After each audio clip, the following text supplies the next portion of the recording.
అత్తమ్మా ఎందుకని ఇప్పుడు దాదన్నా కూర్చోపోతా ఎందుకని ఇప్పుడు దాదన్నా నువ్వు కూడా తినలేదా బాబాయ్ నువ్వు తిన్నావా తిన్నావా తినలేదు ఇద్దరు తినేస్తారా ఇవ్వండి తినండి ఇద్దరు పెద్దమ్మా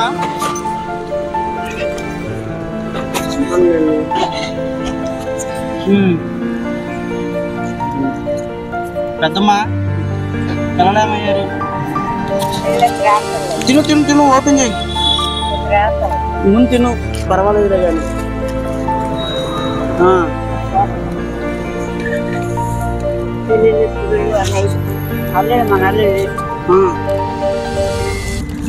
అల్లుళ్ళు పిల్లలు మీ వాళ్ళే ఇది పెడతా ఏటల్గా పిల్లలు అయితే మన పిల్లలే అల్లుళ్ళు మనవాళ్ళు కాదు కదా చూడండి అల్లుళ్ళు మీ వాళ్ళే చూడట్లా పంపించేసారు మరి ఇల్లు ఎక్కడ మా ఇల్లు ఎక్కడ శ్రీకాకుళం శ్రీకాకుళం ఎక్కడ కాదు శ్రీకాకుళం నుంచి ఇక్కడికి వచ్చారా ఎన్నాళ్ళ క్రితం వస్తాను నెల వెళ్తాను అంటే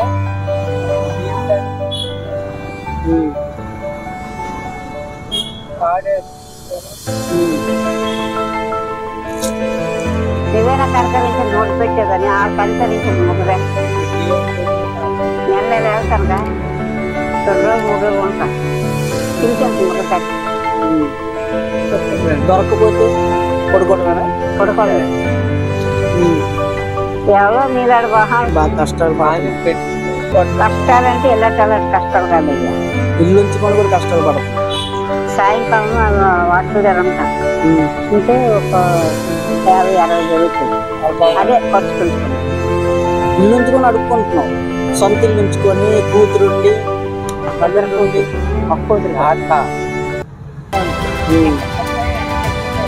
తెలీదు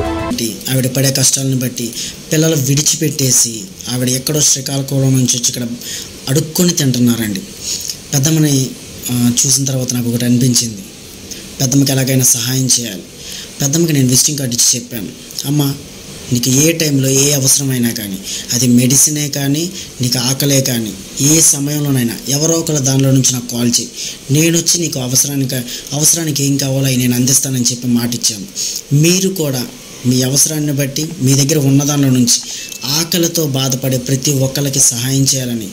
నేను నా హృదయపూర్వకంగా కోరుకుంటున్నాను. This is your Anil Pal from Vijayawada.